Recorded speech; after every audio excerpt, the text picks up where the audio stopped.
in spite of all this good advice, you're still stuck anyway. Having a winch installed and knowing how to use it will definitely be a good thing. Simply put, a winch like this Ramsey is a motor mounted on the front of your 4x4, which winds a cable. It's powered by your Jeep's battery and operated by remote control.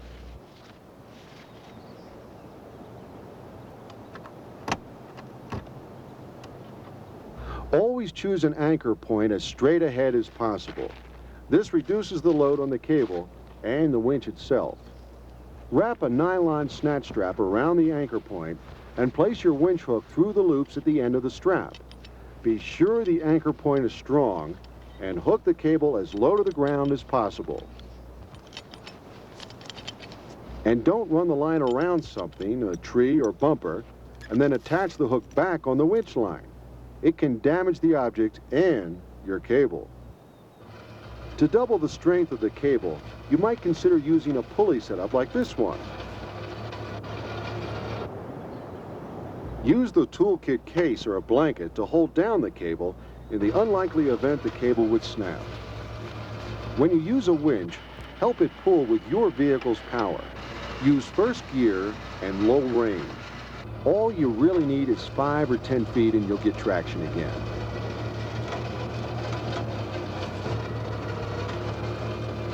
While in use, keep everyone else as far away from the winch as the cable is long for safety's sake.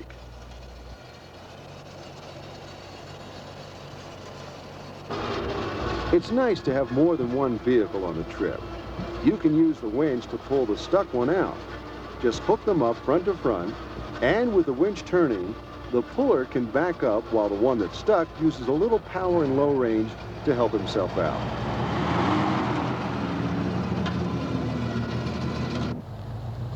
A final safety note: whenever you go off-road, always tell someone where you're going and when you expect to be back. In desert driving, don't travel by yourself.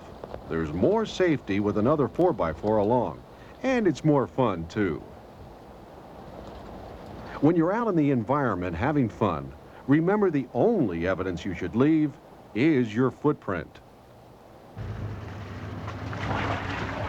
Mud and water. They're great ingredients for mud pies, but it's even better for driving your 4x4 through. If you plan on doing any off-roading, sooner or later you're sure to run across a mud hole or a creek. And whether you get through it or mired in it will depend on your know-how. Now, your basic mud hole varies in consistency and depth. You can't tell just by looking at it. It could be soft like quicksand or almost as hard as cement. So you gotta stop and check out the situation. When in doubt, walk the route. It's a good idea to probe the area with a stick to check the depth of the mud. If it's less than 6 inches, you can probably slog through in 4-wheel drive high. The bottom line is, if you don't know the depth of the mud, if you're in doubt or don't see tire tracks going out the other side, don't even try it.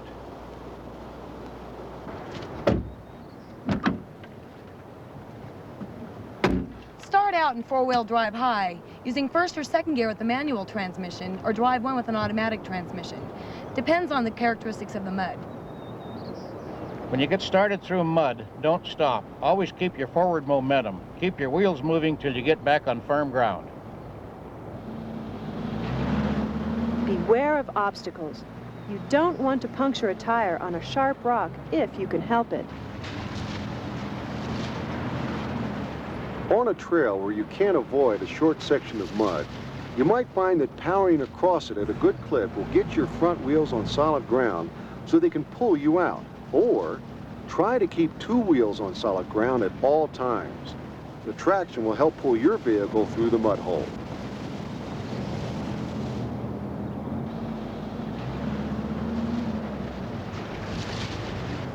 You don't want to lose headway. Once you've committed, don't stop, don't hesitate, just keep on churning till you make it to firm footing again.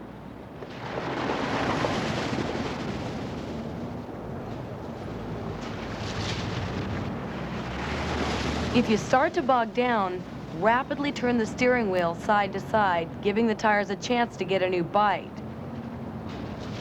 This technique is called walking the vehicle and also works in snow or sand.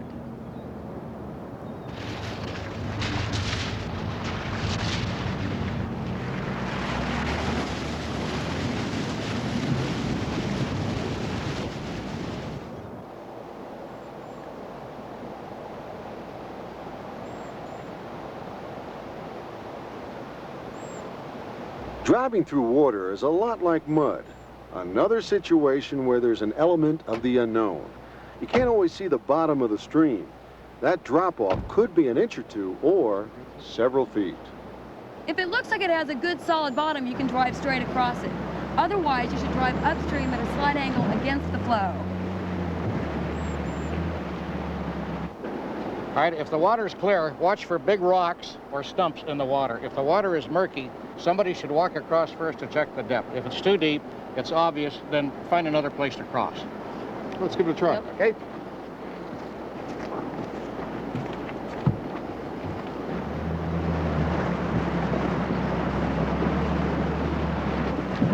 In crossing water, get into four-wheel drive, low range, and drive slowly across. Take your time, but don't stop. Moving water may wash out the footing under your tires and make it difficult to get underway again.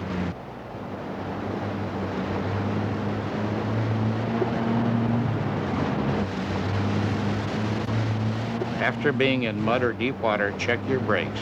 You might not have any right away. Ride them lightly to dry them out. And once you get home, wash your brakes thoroughly to clean out any remaining dirt or grit.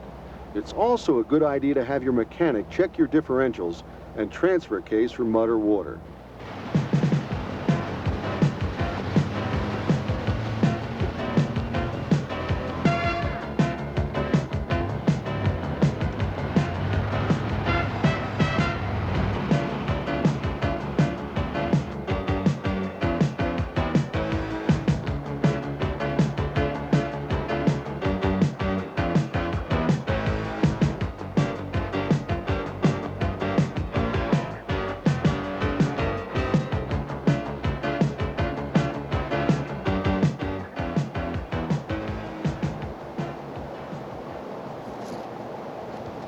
The key to driving in rough country is go slow and let your vehicle do the work.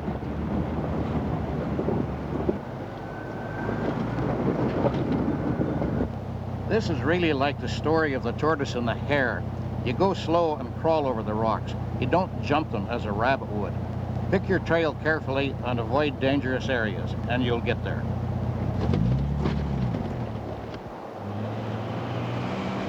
So, what's your strategy for handling a trail like this? I'd say anticipate. See what's in front of you and recognize a problem area that's coming up. That way you'll know how to deal with it. Look over the hood of your vehicle at all times. Don't look out the left side, because while this is happening, you could be getting your right side into trouble. Your best bet on dealing with big ruts?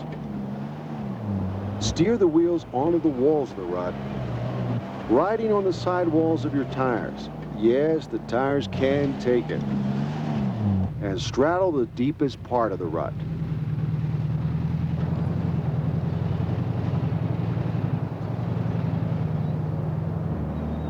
Having a co-driver along is a good thing.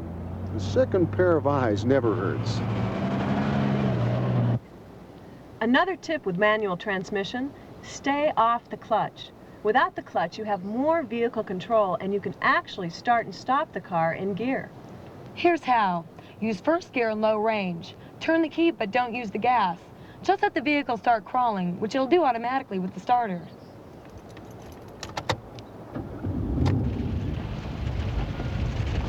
The engine will start up and idle over the obstacles.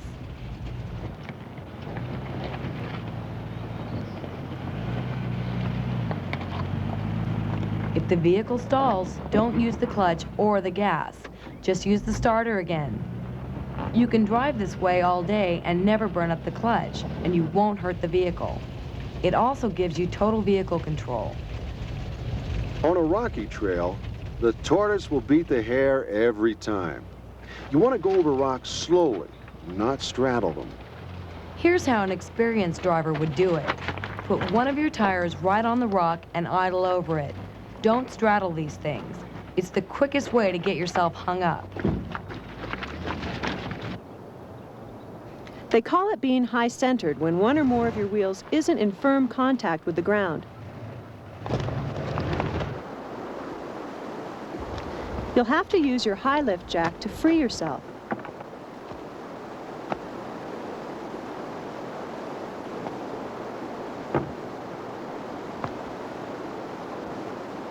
To get unstuck, you use the jack on the wheels that aren't getting the grip.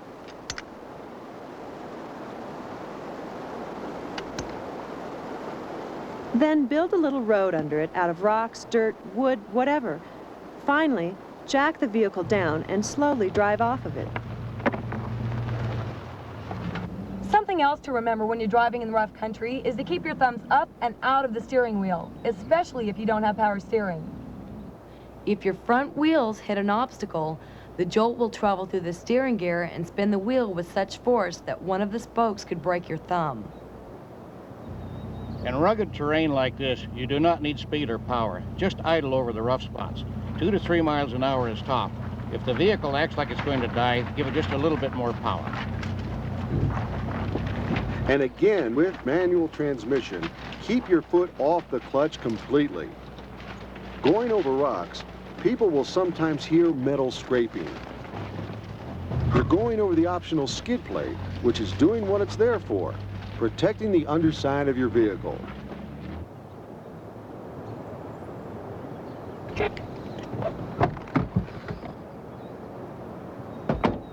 Before you climb a hill, you should find out what you're up against. Scout the area so there's no sudden surprises. If it looks too steep and you don't think you can make it, don't even try it. All right.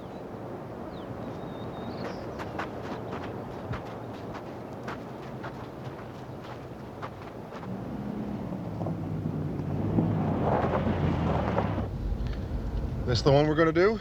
It sure is, Sean. I've been teaching off-road driving for many years. I've never had anyone get in serious trouble yet. Okay, you're the boss. Let's go. Use four-wheel drive high range in low gear. Give yourself a running start. This gives you the power and the bite you'll need. Accelerate up the hill, and then, just as you approach the top, ease off of the gas. There are 2 reasons for this. First, it's never a good idea to crest a hill at full speed, and secondly, it lets your vehicle find the traction that's needed. Momentum is everything. Smooth is the name of the game here. If you start to slip, shift into reverse gear and back straight down the hill.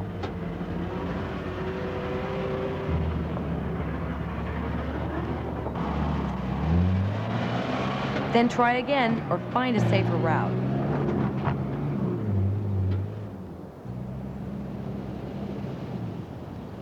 What goes up eventually must come down.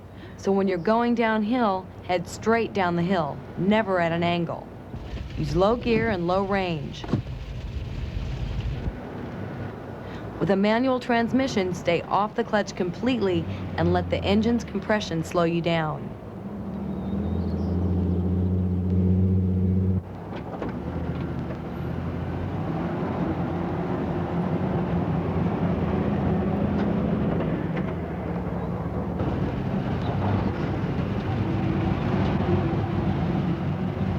If you start to slide, use the 2-footed method. Touch the gas to regain steering control. Then let off the gas. Don't lock up the brakes. You can't steer a skidding wheel. Touch the gas instead and turn in the direction of the slide, just as you would do in mud, snow, or an icy highway. Never travel across the side of a hill. It's extremely hazardous. When you're driving across a slope, the vehicle's weight is transferred to the downhill side, making it want to slide or roll over. If it starts to slide, there's only one thing you can do: turn downhill instantly. This transfers the weight to the front wheels and helps stop the slide. Then continue down, using the same techniques for driving down steep inclines. Think about the tortoise and the hare. That's how you want to drive in rough country.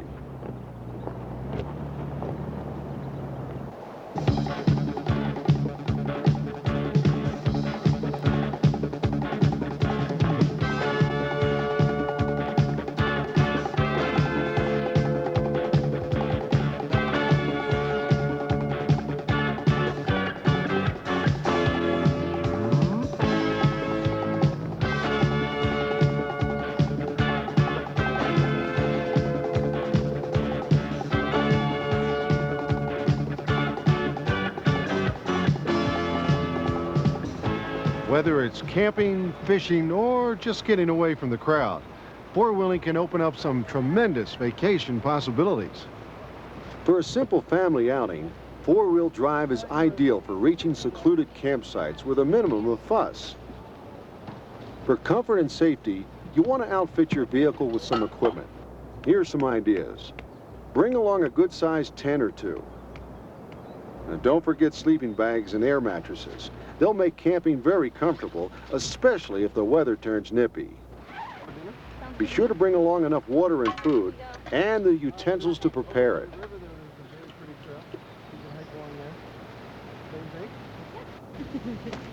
If you're planning on hiking, use your vehicle as a base camp.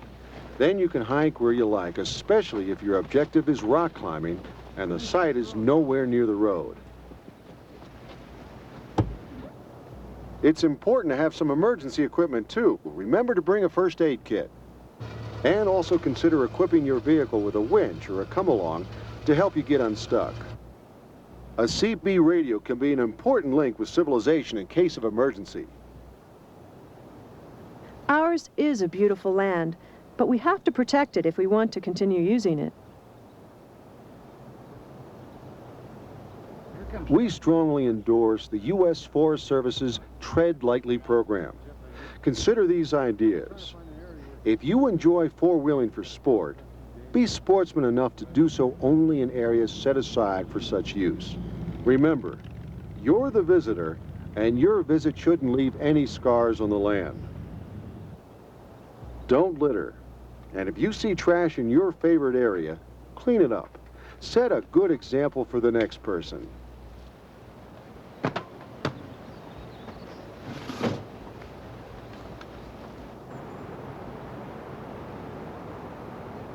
Drive on designated trails only.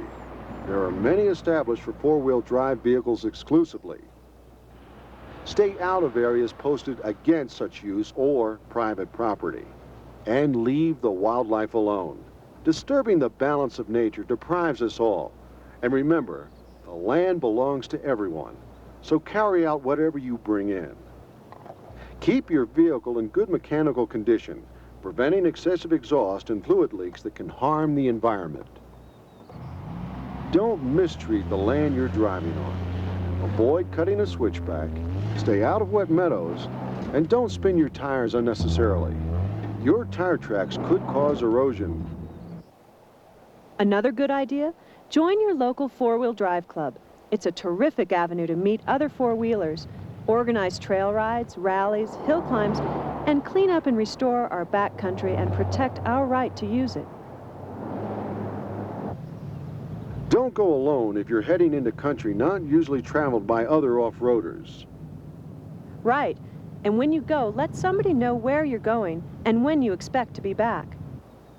Double check your fuel, oil, and fluid levels. Bring a supply of those supermarket pressed sawdust logs for your campfire for those times when you arrive and all the wood is wet. Also, have some charcoal lighter to start the campfire or a butane stove for cooking. Fill gallon jugs with iced tea and freeze them for your cooler. It keeps things cold, and as they melt, you have something refreshing to drink. Events like this Hole in the Rock Jamboree in southeast Utah draw 150 Jeep families for a weekend of outdoor adventure along the rugged Mormon Trail, past its ancient Indian ruins. There are special activities along the way.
Now, some folks use their Jeeps for towing.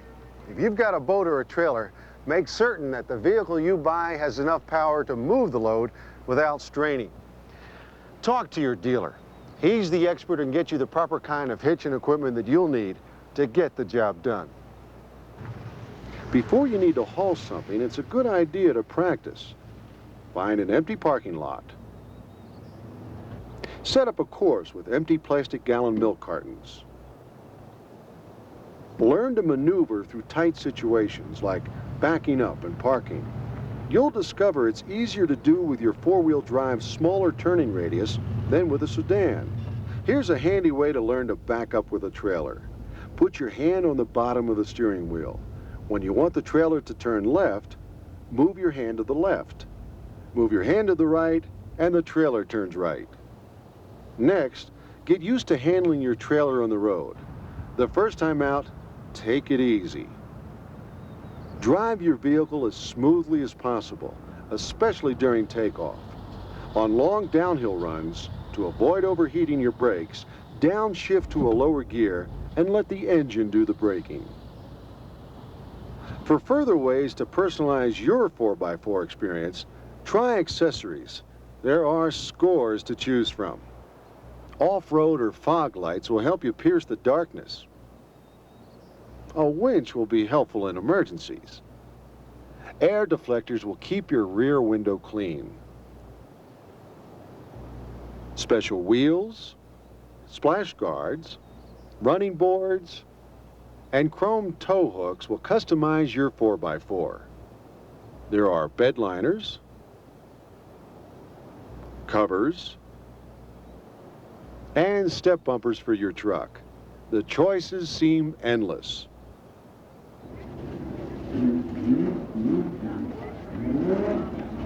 New forms of competition have grown around the abilities of the 4x4. Off-road racing commonly involves long, high-speed runs over rough terrain.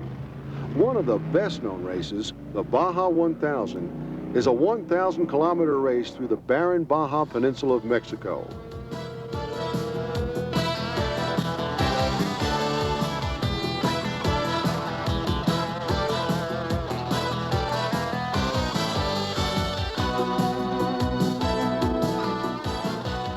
This isn't something for you to try in your vehicle.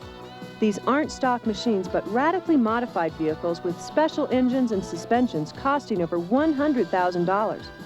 But events like these help further technology and develop improvements in the 4x4 you drive at home.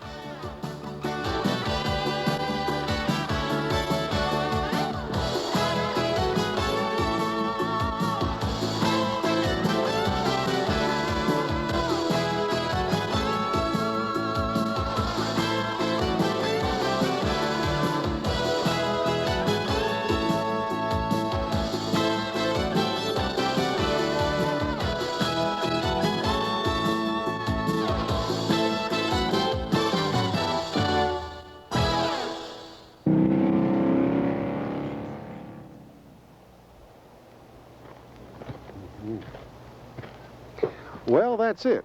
From the World War II Jeep to today's off-road enthusiast, the four-wheel drive vehicle has evolved into one of the most versatile forms of transportation in the world. Plus, it offers traction and safety you can't get with conventional automobiles.